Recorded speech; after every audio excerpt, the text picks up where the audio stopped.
Hello and welcome to Sitting With It. This is blog episode number 5 and this title is Seeing Yourself Clearly. Now, last episode I was hopeful that the recording got me from beginning to end without any hiccups, but there was a technical hiccup right at the end of the recording and I thought I'm not recording the whole thing again, so I left it in there. Let's see if I can get through this episode without any technical hitches. So I'll introduce it. I'm Jock Spivey and we are talking with Being Seen in this season 1.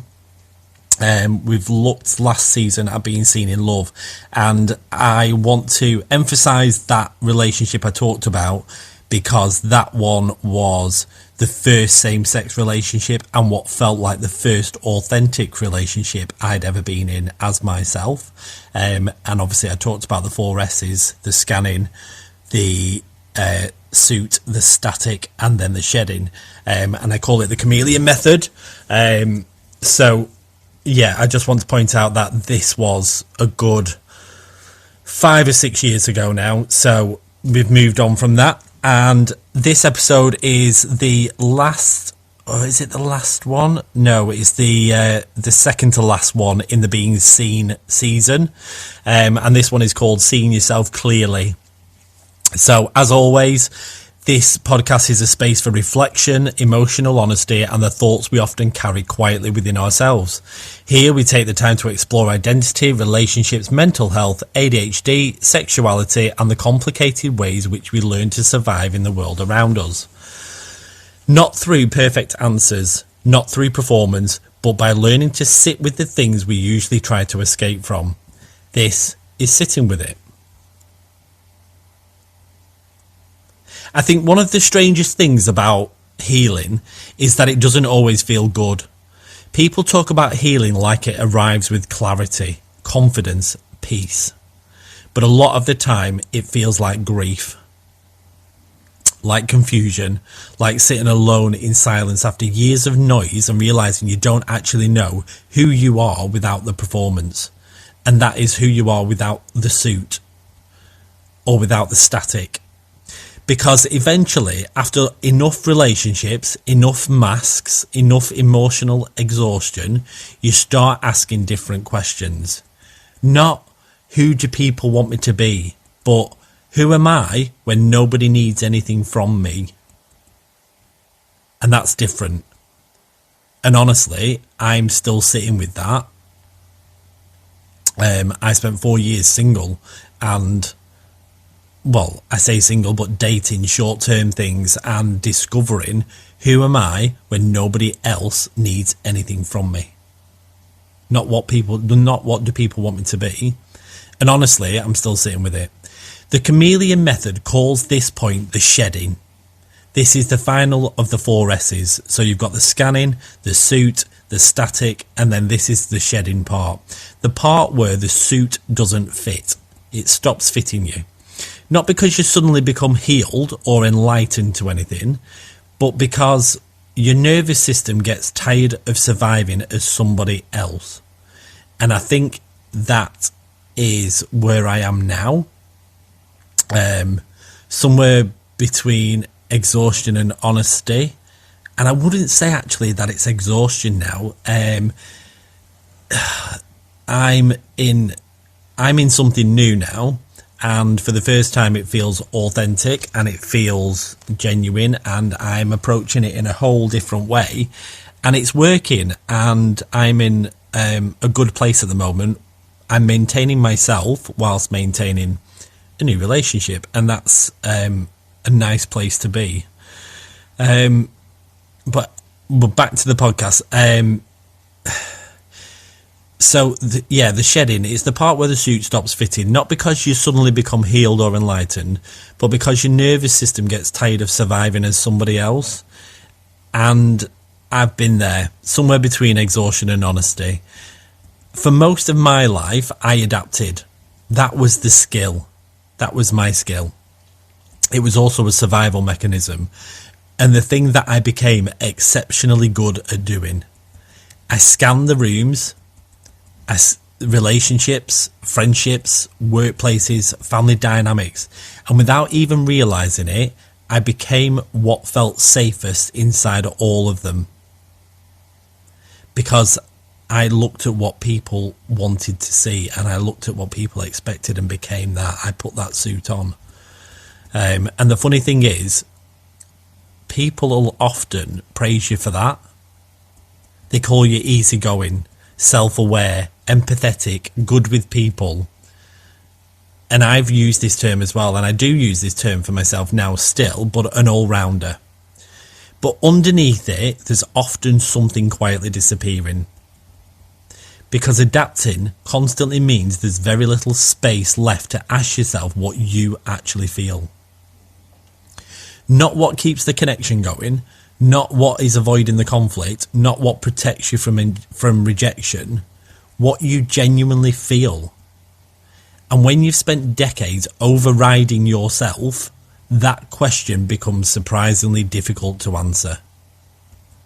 So if I look back now and realise how many times I abandoned myself while convincing myself I was being loving, how many times I stayed in a situation that didn't feel emotionally safe because I thought enduring the discomfort was maturity.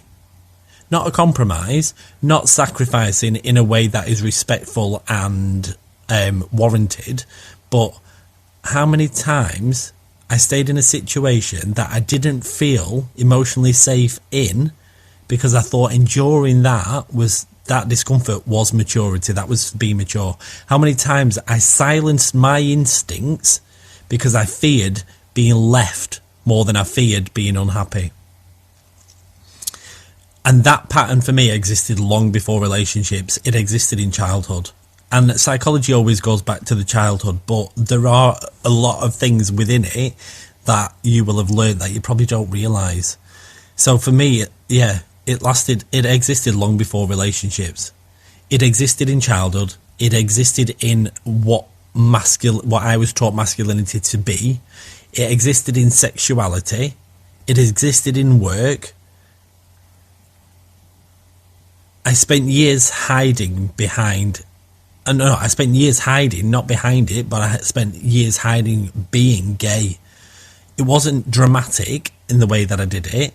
It was quietly, carefully, strategically. And what I believed at the time to be authentically, because I scanned and believed I fitted, and the things I was doing were, adult, they were mature, they were responsible. And it's important to say, because people often imagine repression as obvious suffering, but mine looked very functional. The marriage, children, work, routine, responsibilities, a life moving forward. And parts of that life were real, very real. I loved deeply, and I still do. This isn't about pretending my past relationships weren't meaningful. They were, every one of them. But underneath them all, there was still me. Scanning, adjusting, trying to maintain belonging. Even now, I can feel how deeply rejection shaped me. Not always visibly, but internally. Not knowing the ADHD was there and the rejection sensitivity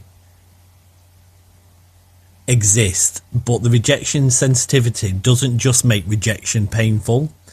It makes the anticipation of it painful, the possibility of rejection, the tone shift, the delayed replay, the feeling someone's energy has changed.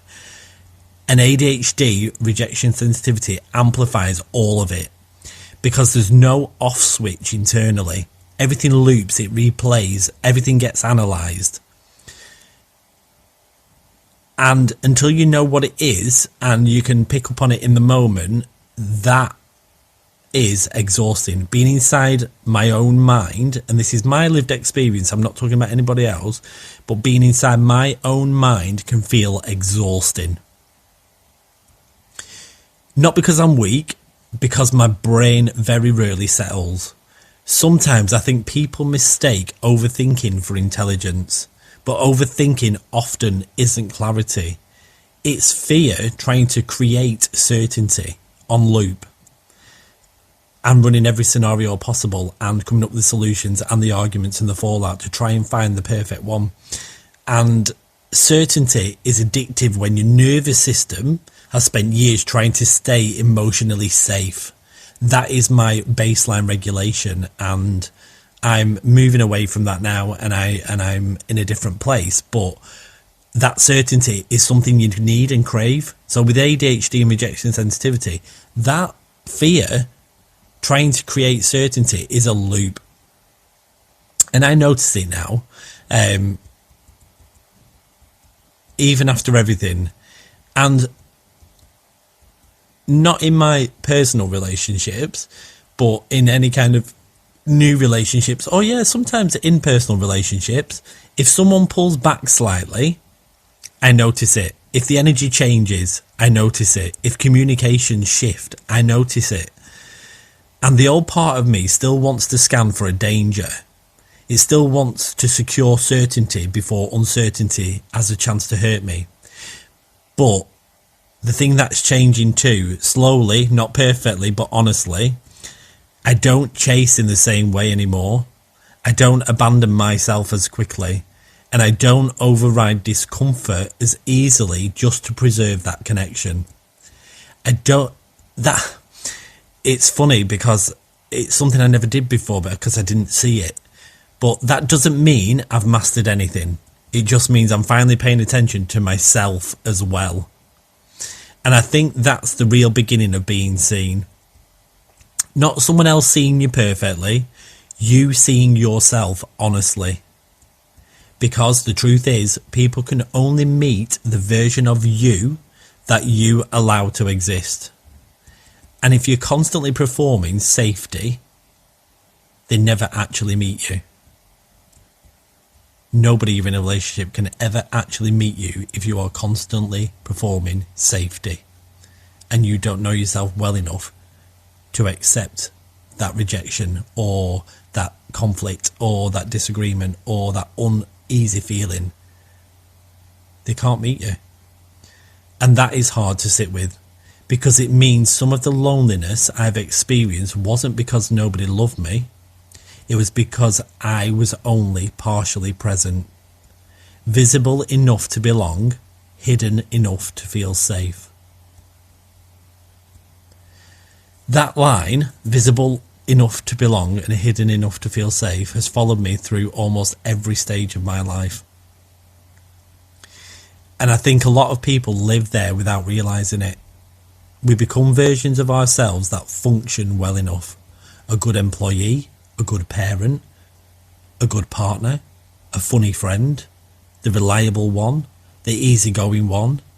But eventually, something inside starts asking, at what point do I arrive to? At what point do I arrive? What point do I start showing up for myself? And I think that's what this season has really been about. Not just being seen by others, but recognising the versions of ourselves we've created to survive. The scan, the suit, the static, the shedding. Not as labels, but as patterns of behaviour, human patterns, because we all do it. We all change colours somewhere. At work, around family, inside relationships, online, socially, sexually, emotionally. We all shift depending on the environment. And even depending on the people that we're with, and we all do it. We adapt because belonging matters, because rejection hurts, because being human is vulnerable. But survival can quickly become identity if we never stop to question it. I'm going to say that again. Survival can quickly become identity if we never stop to question it. And that's where sitting with it lives. In the pause, in the noticing, in the uncomfortable honesty of asking, is this actually me? I'm still learning that. Still living with it, still sitting with it. I still feel lonely sometimes, still uncertain, still rebuilding confidence and self-esteem after relationships and losses that change me deeply. But I trust myself more now. And that changes everything. because safety no longer feels like controlling how I'm seen. It feels like not abandoning myself to maintain a connection. And that is new for me, and it is working. And it's honestly uncomfortable, but it's real. And maybe that's enough for now. But I will say I feel a very new sense of ease within myself, within who I am, within where I'm going and what I want to do. And that outward expression of all of that internal work is that I am in a new relationship, and I am in what feels like an honest and reliable, consistent, and a very present relationship with somebody who is clearly seeing that internal work on the external. Just a bit of a reflection for you as listeners, and from the Being Seen season. The hardest person to be fully seen by is often yourself. So the hardest person to be fully seen by is often yourself. Just take a minute and sit with it.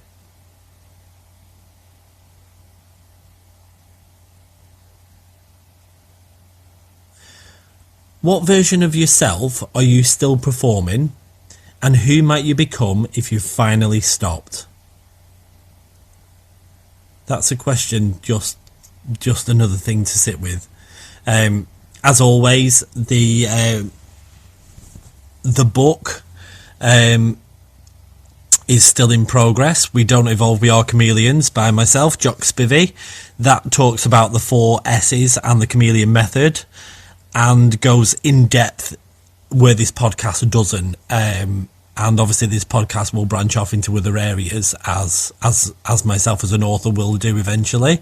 I am working on the book. It is coming, and I am really sort of trying to get that out there as soon as possible, because I keep mentioning it. It's on the socials, it's on the website.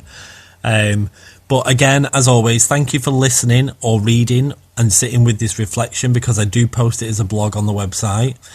If this resonated with you, Being Seen Fully, and you can explore more thoughts like this through the Sitting With It podcast, a space for, and you'll all know by now, hopefully, a space for honest conversations about identity, ADHD, emotional well-being, relationships, LGBTQI plus life, and the many ways we adapt to survive.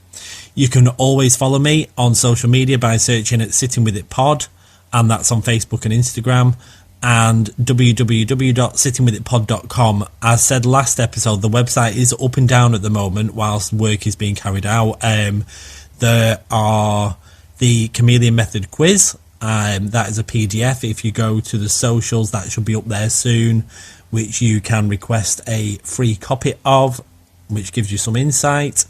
And there will be links to the website where the book will be available. It will also be published as an EPUB and as a hard copy on Amazon and all of the book retailers. And you can always email at sittingwithitpod@gmail.com. If this reflection made you pause, think, or recognise something inside yourself, share it with someone else who might need that moment too.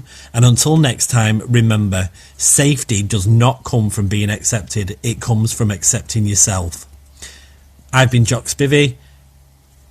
Take a breath and sit with it.